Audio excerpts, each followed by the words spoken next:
मेरा नाम अमृतलाल पुरोहित, सिरोही शहर, ज़िला सिरोही, राजस्थान का रहने वाला हूँ। टाकड़िया में रहता हूँ।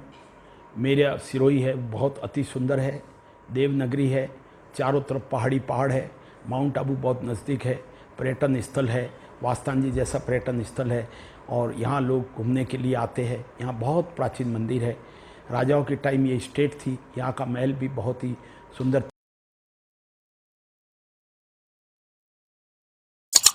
तरीके से उस समय बना हुआ है। मेरे दिमाग में आज एक मेरे मन में बात आई जो मैं आप लोगों के सामने रखना चाहता हूँ, वो है पर्यावरण। पर्यावरण का मतलब होता है शुद्ध वायु, शुद्ध हवा, शुद्ध जल, शुद्ध वातावरण। भारत आज़ाद होने के बाद हमारे पास में काफ़ी बड़े बड़े वन थे, बड़े बड़े वृक्ष फैले हुए थे। पर्यावरण धीरे धीरे वृक्ष, धीरे धीरे वन कम होते जा रहे हैं, वनों को लोग काट रहे हैं, जिससे पर्यावरण की समस्या पैदा होती है। वन है, जो पेड़ है वो हमें ऑक्सीजन देती है और जीवन के लिए ऑक्सीजन बहुत अति आवश्यक होती है। पशु पक्षियों के लिए आवश्यक होती है, मनुष्य के लिए आवश्यक होती है, हर प्राणी के लिए वायु, शुद्ध वायु बड़ी आवश्यक होती है। यदि वन नहीं होंगे, यदि शहरों में पेड़ पौधे नहीं बोए जाएंगे, हर व्यक्ति पेड़ पौधे बोने पर ध्यान नहीं देगा, पर्यावरण को जिंदा नहीं रखेगा, तो उसकी लंबी आयु नहीं हो सकती है। वो ज़्यादा पृथ्वी गर्म रहेगी। आजकल देखिए गर्मी कितनी पड़ती है, सर्दी के दिनों में सर्दी कितनी पड़ती है। पर्यावरण का असंतुलन होता जा रहा है। हमारे यहाँ पर धीरे धीरे वृक्षों की कमी हो रही है। वृक्षों की कमी होने से बाढ़ आती है। यदि वृक्ष अधिक रहेंगे, नदी के किनारे वृक्ष रहेंगे, तालाब के किनारे वृक्ष रहेंगे, तो निश्चित रूप से बाढ़ को वो रोकेंगे। और वृक्ष होता है वो पानी को सोखता है, बाढ़ को आगे फैलने नहीं देता। परंतु आजकल वृक्ष काटे जाते हैं, अनाधिकृत रूप से काटे जाते हैं। केंद्र सरकार ने वृक्ष को सुरक्षित रखने के लिए कई पॉलिसियाँ बनाई है, कई नियम बनाए हैं, परंतु उन नियमों को लागू करना राज्य सरकार का कर्तव्य होता है। इसलिए राज्य सरकार और केंद्र सरकार दोनों मिल करके पर्यावरण की रक्षा करें। पर्यावरण में देखिए आज हम दूषित पानी पी रहे हैं, प्लास्टिक की बोतलों में हम पानी पी रहे हैं और प्लास्टिक का सबसे ज़्यादा यूज़ हो रहा है, चाहे वह थैली के रूप में यूज़ हो, चाहे वो बाल्टी के रूप में यूज़ हो, चाहे पानी की बोतल के रूप में यूज़ हो। प्लास्टिक से पानी पीना बहुत ही हानिकारक होता है। वो हमारे फेफड़ों के लिए हानिकारक होता है, हमारे लीवर के हानिकारक होता है, हमारे शरीर में जो विटामिन है उनके लिए हानिकारक होता है। और बोतल का पानी पी करके हम बोतलें फेंक देते हैं। और प्लास्टिक एक ऐसी वस्तु होती है जो कई सैकड़ों वर्ष तक कभी नहीं गलती है। लोहा गल जाता है, लकड़ी गल जाती है और प्रकार का जो खाद्यान्न होता है वो गल जाता है, परंतु प्लास्टिक कभी नहीं गलता है। वो हमेशा जिंदा रहता है, वो हमेशा दूषित रहता है। आप नदी के किनारे जाओ, प्लास्टिक पड़ा रहता है। आप तालाब के किनारे जाओ, प्लास्टिक की थैलियाँ, प्लास्टिक की बोतलें, अन्य प्रकार के प्लास्टिक की वेस्ट पड़ी रहती है। आप तालाब के किनारे जाओ, यही स्थिति है। अब तो आप समुद्र के किनारे जाओ, वहाँ पर भी प्लास्टिक की यही स्थिति है। इसलिए हमें जल प्रदूषण उससे प्राप्त होता है, वृक्ष नहीं होने से हमें वायु प्रदूषण प्राप्त होता है, हम स्वच्छ हवा नहीं ले पाते हैं। वृक्ष नहीं होने से पृथ्वी गर्म रहती है, पृथ्वी ठंडी होने में काफ़ी समय लगता है। मौसम हमें मौसम की ऐसी अनुभूति होती है कि हमें सही मौसम नहीं मिल रहा है, जिससे हमारे फेफड़े के कार्य करने की क्षमता कम हो जाती है। वायु प्रदूषण होता है, धुआं। हम लोग आजकल तो देखिए गैस का प्रयोग होने लगा। पहले लकड़ियों पर खाना बनाया जाते था, कंडों पर खाना बनाया जाते था, उससे भी पर्यावरण होता था। तो पर्यावरण कितने प्रकार का होता है, जल का भी पर्यावरण होता है और पानी का भी पर्यावरण होता है, धुएं से भी पर्यावरण होता है। आजकल देखो, अब जैसे यूक्रेन और रूस का युद्ध हो रहा है, तो उसमें कितना बारूद पर डे मिसाइलें छोड़ी जाती है, बम छोड़े जाते हैं, विभिन्न प्रकार के शस्त्र छोड़े जाते हैं, जिससे पर्यावरण कितना पैदा होता है। पृथ्वी का नाश होता है, ऐसी पृथ्वी हो जाती है जिससे वस्तु उत्पादित नहीं होती है। ये भी एक प्रकार का पर्यावरण का कारण होता है। अब साफ़ सफाई शहरों में नहीं होती है, उससे भी पर्यावरण होता है। नालियाँ प्रॉपर रूप से नहीं होती है, उससे भी पर्यावरण होता है। और प्रदूषण उससे होता है। और पर्यावरण के लिए प्रदूषण का होना, प्रदूषण जब खत्म होगा तभी पर्यावरण साफ होगा, तभी सही हवा व्यक्ति को मिलेगी, तभी हम सही तरह से वायुमंडल से हमें ऑक्सीजन अच्छी प्राप्त होगी। हर व्यक्ति, आज देखिए हम लोग एसी के नीचे एसी के नीचे भी सोना शरीर के लिए हानिकारक होता है। हम पंखे के बिना रह नहीं सकते, एसी के बिना रह नहीं सकते, कूलर के बिना रह नहीं सकते। पहले के ज़माने में लोग बट वृक्ष के नीचे सोते थे, पेड़ पौधों के नीचे सोते थे, दिन में आराम करते थे, उनको दिन में शुद्ध वायु मिलती थी, पृथ्वी इतनी गर्म नहीं होती थी। इसलिए यदि प्रदूषण फैलेगा तो पर्यावरण को नुकसान होगा। पर्यावरण को शुद्ध रखना है तो हमको हर चीज़ को साफ़ सुथरी रखनी है। आजकल आप देखिए गलियों में कितना कचरा पड़ा रहता है, कितना गोबर पड़ा रहता है, कितना प्रदूषित होता है। आज उसकी वजह से कई प्रकार की बीमारियां फैलती हैं। अब थोड़े दिन पहले देखिए गाय को एक प्रकार की बीमारी फैली थी, उस बीमारी से कितनी लाखों गाय मर गई। इस प्रकार से अब जैसे कोरोना फैला, उस प्रकार से कई प्रकार की बीमारियां फैलती है। डेंगू मच्छर की बीमारी है, क्यों फैलती है? वो भी इसीलिए पानी जमा रहता है, पानी में मच्छर पैदा हो जाता है, वो मच्छर मनुष्य को काटता है, उसको वैज्ञानिकों ने डेंगू नाम का मच्छर कहा जाता है। वो बड़ी भयानक बुखार आता है, उसमें कई व्यक्तियों की मृत्यु हो जाती है। मलेरिया फैलता है, उससे भी मृत्यु हो जाती है। अन्य प्रकार की बीमारियां फैलती है, उससे भी मृत्यु। मेरा विचार ये है कि मनुष्य को जितनी भी सामान्य बीमारियां होती है या उसमें से कोई भयानक भी बीमारी होती है, उसमें पर्यावरण का कहीं ना कहीं मतलब उसके प्रदूषण का कहीं ना कहीं भी हिस्सा होता है। दूषित पानी पीने से होता है, दूषित हवा लेने से होता है, वृक्ष की हवा नहीं मिलने से होता है। हमें खाद्यान्न भी अच्छा प्राप्त नहीं होता। यदि हम गोबर नहीं डालेंगे और यदि हम यूरिया का उपयोग करेंगे तो हमें अच्छा खाद्यान्न भी प्राप्त नहीं होगा। यदि पर्यावरण रहेगा, पशु पक्षियों का ध्यान रखा जाएगा, गायों का ध्यान रखा जाएगा, तो हमें गोबर प्राप्त होगा। उस गोबर का हम उपयोग करेंगे तो वो पर्यावरण सही रहेगा। यदि हम यूरिया का उपयोग करते हैं तो उससे भी ज़मीन खराब होती है, उससे भी खेत खराब होते हैं, वो भी पर्यावरण पर प्रभाव डालता है। तो पर्यावरण बहुत ज़रूरी है। आज पूरे विश्व में पर्यावरण को संतुलन करने के लिए कई प्रकार के बैठकें होती है। हमारे प्रधानमंत्री ने भी ये प्रस्ताव रखा है कि पर्यावरण के लिए एक विश्व स्तर पर एक कोष बनाया जाए। उस कोष के द्वारा पर्यावरण के लिए प्रत्येक देश को जो कार्बन पैदा होता है उसे कम से कम न्यूनतम स्तर पर लाना है। कार्बन पैदा होगा तो वायुमंडल में घुलेगा मिलेगा, और वायुमंडल में इसी घुलेगा मिलेगा तो निश्चित रूप से जो हम सांस लेंगे वो हमारे फेफड़ों को प्रदूषित करेगी, हमारा शरीर बीमार पड़ेगा, हमें कई प्रकार की बीमारी होगी। विश्व स्तर पर ये पूर्ण रूप से प्रयास किया जा रहा है। अभी इसमें बहुत समय लगेगा, क्योंकि ये बात तो पक्की है कि विकास के साथ में पर्यावरण निश्चित रूप से खराब होता है।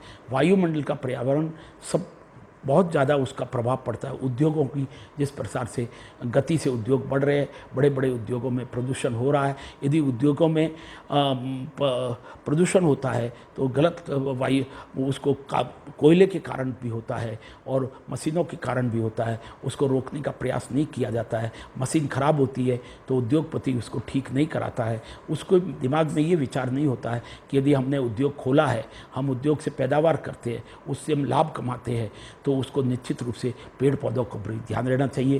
प्रत्येक उद्योग में बगीचे होने चाहिए, उद्योग में वृक्ष लगाने चाहिए। हर व्यक्ति को अपने घर के बाहर कम से कम 2 वृक्ष लगाने चाहिए। उस वृक्ष को बड़ा करना चाहिए। यदि दुनिया में मैं तो कहता हूँ, भारत में नहीं, दुनिया में हर व्यक्ति अपने जीवन में 4 वृक्ष लगाने का संकल्प करता है और वो वृक्ष यदि बड़े हो जाते हैं, हरे भरे हो जाते हैं, तो निश्चित रूप से पर्यावरण साफ रहने में मदद मिलेगी।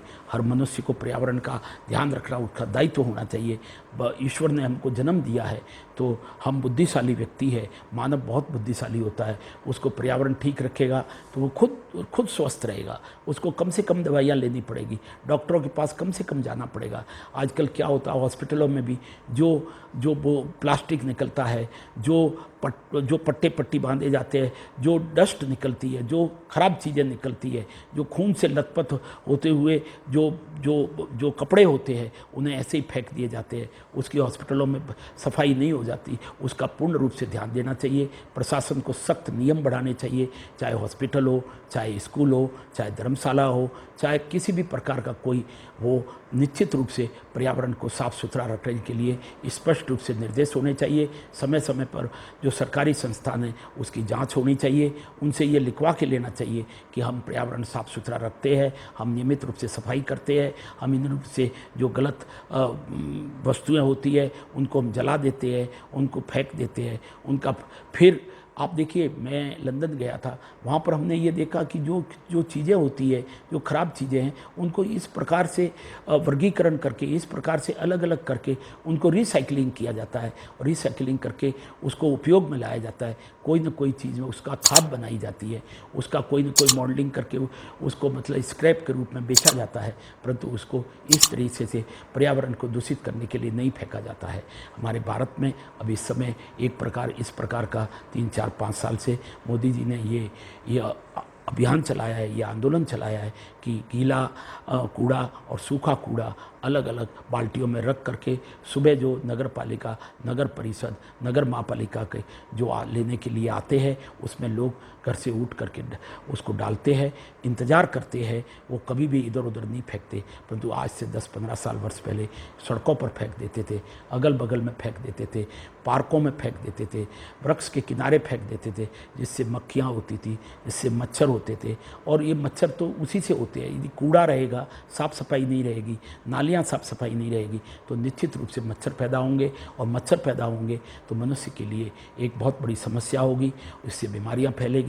देखिए, आजकल तो क्या हो गया है कि गटर सिस्टम होने लग गया है, छोटे छोटे शहरों में भी गटर सिस्टम हो गया है। अब सिरोही ज़िले में सभी जगह गटर सिस्टम, नाली की बजाय गटर सिस्टम किया जा रहा है। सारा पानी एक जगह इकट्ठा होता है, उस पानी को रिसाइकलिंग कहीं कहीं पर करते हैं, उसको फिर खेतों में भेजते हैं, जिससे उसका उत्पादन होता है। ये हर गांव में करना चाहिए, हर तहसील में करना चाहिए, हर शहर में करना चाहिए, और 100% ये लागू होना चाहिए, जिससे पर्यावरण ठीक रहे। पर्यावरण हमारी ज़िंदगी का एक महत्वपूर्ण अंग है। पर्यावरण से दुनिया में कोई बड़ी चीज़ नहीं है। पर्यावरण हमारे लिए उतना ही ज़रूरी है जितना हमारे लिए शुद्ध खान पान ज़रूरी है, जितना हमारे लिए घर में हर चीज़ आवश्यक होती है। यदि आप पर्यावरण पर ध्यान दोगे, तो आप आजकल तो ये बात है कि मंदिरों तक में भी लोग कूड़ा फैला देते हैं। कोई भी पार्टी होती है तो पार्कों में कूड़ा फैला देते हैं। कोई भी आदमी खाया और सड़क पर फेंक देता है, तो उससे पर्यावरण निश्चित रूप से, ये मनुष्य को खुद अपना दायित्व समझना चाहिए।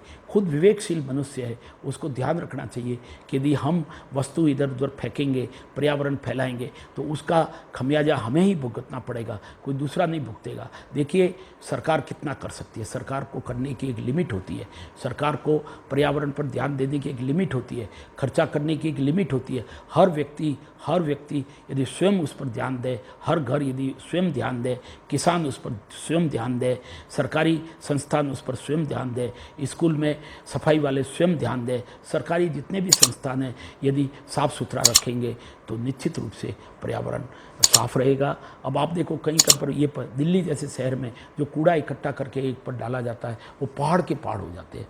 नहीं, उसमें भी एक सिस्टम होना चाहिए, उसका रिसाइकलिंग होना चाहिए। यदि रिसाइकलिंग संभव नहीं है तो उसको समय समय पर जला देना चाहिए, और थोड़ा थोड़ा करके जलाएंगे तो कोई धुएँ का भी पर्यावरण नहीं होगा। जिस प्रकार से पंजाब में चावल की खेती, गेहूँ की खेती होने के बाद में जो उसको पराली को जला देते हैं, और पराली का धुआं दिल्ली तक आ जाता है, हरियाणा तक आ जाता है, पंजाब तक आ जाता है, और इतना भयंकर धुआं होता है कि लोग सांस लेना, और उसमें क्या होता है, केंद्र सरकार राज्य सरकार को दोषारोपण करती है, राज्य सरकार केंद्र सरकार को दोषारोपण करती है, उससे कोई भी निराकरण नहीं होता है।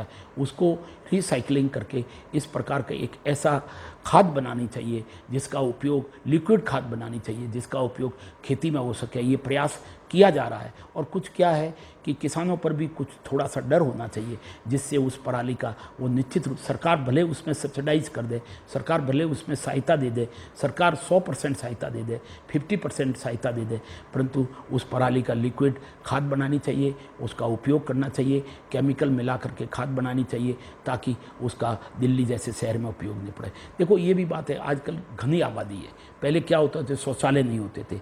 लोग क्या करते थे, आज से 10, 15, 20 साल पहले शौचालय नहीं होने से वो इधर उधर अपना मल मूत्र करते थे, जिसके कारण पर्यावरण होता था। दिल्ली जैसे शहर में मैं एक बार आ रहा था तो ये देख रहा था, लोग लाइन सर मलमूत्र करने के लिए भी 4-5 बजे उठ करके बैठ जाते हैं। वो भी गलत है। अब धीरे धीरे यहाँ पर शौचालय घर घर में बन रहे हैं, सहायता दी जा रही है, लोग अपने घर में शौचालय बनाते हैं, वो कभी भी बाहर मलमूत्र नहीं करते हैं, जिससे कि स्वच्छ रहता है। स्वच्छ भारत होगा तो स्वच्छ मानव होगा, स्वच्छ मानव होगा तो मानव को बीमारियां कम होगी। और ये सरकार केवल अपने आप नहीं कर सकती है, इसमें पब्लिक का, हर व्यक्ति का सहयोग चाहिए। पर्यावरण भले सो पानी का पर्यावरण हो, भले वो वृक्ष, भले वो नदियों का पर्यावरण हो, भले वो समुद्र का पर्यावरण, सभी साफ़ सुथरा होना चाहिए, प्रदूषित नहीं होना चाहिए। हर एक व्यक्ति को सफाई पर विशेष रूप से ध्यान देना चाहिए। व्यक्ति देखिए अपने घर को कितना साफ़ सुथरा रखता है, सुबह उठता है, झाड़ू लगाता है, पोछा लगाता है, पोछा लगाने के लिए पानी में फिनाइल मिलाता है ताकि वो जो भी मच्छर है, जो भी कीटाणु है वो मर जाते हैं, साफ़ सुथरा रखता है। तो अपने तो वो पूरे बाहर का, उसके सामने का एरिया, कॉलोनी का एरिया, हर व्यक्ति वो अपना घर समझे। जैसे घर में सफाई करते हैं ऐसे हर व्यक्ति बाहर भी सफाई रखे तो निश्चित रूप से वो कॉलोनी अच्छी रहेगी और किसी भी प्रकार की समस्या नहीं होगी। पर्यावरण बहुत आजकल पर्यावरण खूब हो रहा है, पूरे विश्व में ये समस्या है, परंतु हमारे भारत में ये पहले आज से 15-20 साल पहले बहुत विकराल रूप से पर्यावरण की समस्या थी। शुद्ध पर्यावरण नहीं था, प्रदूषित पर्यावरण था। और प्रदूषित पर्यावरण को दूर भगाना है, प्रदूषित पर्यावरण को हमारे पास नहीं लाना है, प्रदूषित पर्यावरण से हमें दूर रहना है। अपने हर व्यक्ति को अपना दायित्व निभाना है ताकि पर्यावरण शुद्ध रहे। पर्यावरण शुद्ध रहने से मस्तिष्क शुद्ध रहेगा, मस्तिष्क शुद्ध रहने से विचार सही रहेंगे, विचार सही रहने से मनुष्य स्वस्थ रहेगा, मनुष्य स्वस्थ रहने से समाज स्वस्थ रहेगा, समाज स्वस्थ रहने से राष्ट्र स्वस्थ रहेगा और पूरे विश्व में भी ये आंदोलन रहेगा तो पूरा विश्व स्वस्थ रहेगा। देखिए आजकल अब शस्त्रों का कितना हो रहा है, कितना धुआं हो रहा है, कितनी लड़ाई हो रही है, कितने गोले बारूद छोड़े जा रहे हैं, तो ये भी एक पर्यावरण को दूषित करता है। अब क्या करें, ये तो आपस में दो देशों की लड़ाई होना, ये तो एक बहुत बड़ी मैं इसमें क्या कह सकता हूँ, ये तो विश्व स्तर की बात है। विश्व में शांति रहनी चाहिए, पर्यावरण पर नियमित रूप से बैठक होनी चाहिए, पर्यावरण के लिए कोष निर्धारित होना चाहिए। पूरे विश्व में जो कार्बन पैदा होता है उसे कम से कम घटाना चाहिए ताकि धुआं ना हो, प्रदूषित ना हो, पर्यावरण साफ़ सुथरा रहे। यही मेरा कहना है।